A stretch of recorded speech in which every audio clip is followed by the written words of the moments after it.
Welcome to The Explainer. Today, we're going to try and make sense of what feels like a single, really chaotic day in the news, February 5th, 2026. And we're going to do that by looking at all the different pressures building up across our world. Okay, so let's just start with the numbers, right?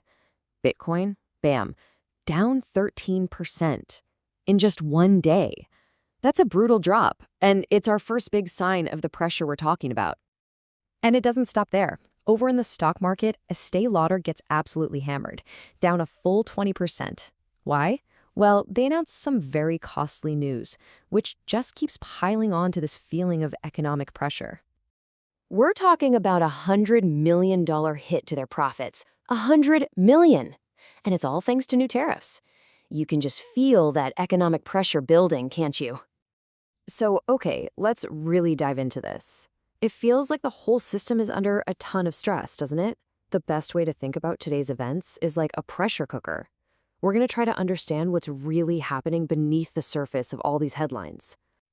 All right, first up, let's talk about that economic pressure. We're seeing some pretty worrying signs, like flashing red lights all over the job market, and it's creating this real sense of unease. So what does all this data really mean? Well, analysts have a name for it, a low-hire, low-fire environment. Basically, companies are hesitant to bring on new people, but they're also reluctant to let go of the staff they already have. It's this strange holding pattern that just screams deep economic uncertainty. And this uncertainty isn't just in the job market. It's also creating chaos in the world of digital assets. You know, that long-held promise of crypto as some kind of safe haven from market chaos, it's just not holding up. When things get shaky, investors are running back to old-school gold, not digital gold. This shows a really dramatic shift in how people are feeling. And it's not just the price charts telling this story. Experts are confirming this widespread loss of confidence. You know, these economic pressures are in flux all over the world. We also saw oil prices drop almost 3% today, just on the news of potential talks between the US and Iran. So that eases supply concerns, at least for the moment. The pressure we're feeling in the markets isn't happening in a vacuum.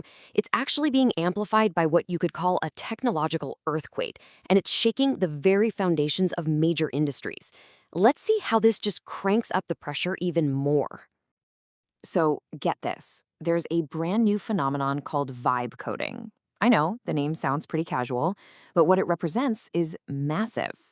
Imagine being able to build an app, not by writing lines of complex code, but just by describing what you want it to do in plain English.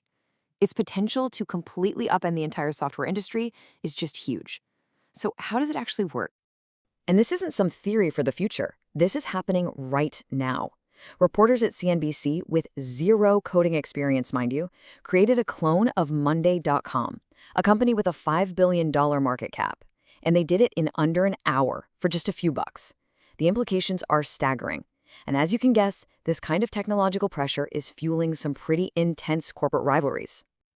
The AI company Anthropic is not pulling any punches. They took a direct shot at their biggest competitor, OpenAI, in a new Super Bowl ad campaign. I mean, talk about drawing a line in the sand over how AI should be monetized. And of course, OpenAI's CEO, Sam Altman, he fired back almost immediately on social media, calling the ads clearly dishonest. This is way more than just a marketing squabble. This public spat shows you just how incredibly high the stakes are in the race to dominate artificial intelligence. Now, let's look at the third and final source of pressure, politics. Over in Washington, the tensions are running extremely high, and the independence of one of the country's most important economic institutions is being called into question. I mean, this is a fundamental question for the stability of the entire economy. And today, when the Treasury Secretary was asked if the president's nominee for Fed chair would be investigated by the Department of Justice if he didn't cut interest rates, well, he gave a truly chilling response. That is up to the president.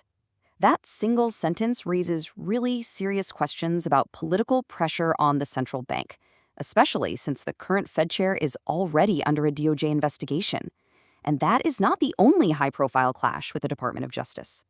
That's Senator Elissa Slotkin, and she's now refusing to cooperate with the DOJ inquiry into a video she made for U.S. troops. This all came after President Trump publicly accused her of seditious behavior, punishable by death. So amid these huge institutional clashes, the White House is also rolling out major new policies that are sending shockwaves through entire sectors. The administration just launched Trump RX, a website aimed at lowering drug costs by providing direct consumer discounts for patients who pay with cash. And just look at some of these price cuts. They are absolutely dramatic. This move puts immense new pressure on the pharmaceutical industry and the entire healthcare system. So, what do you get when you mix all of these powerful pressures together in the span of just a single day? Each of these forces is significant all on its own. A shaky job market, a disruptive new technology, a political challenge to an institution like the Fed. But having them all happen at once, it just paints a picture of a system where the pressure is building from every conceivable direction. And that's the unsettling question this one day leaves us with. In a world of interconnected pressures, when everything is being squeezed at once, what bends and what breaks? Thanks for joining me for this explainer.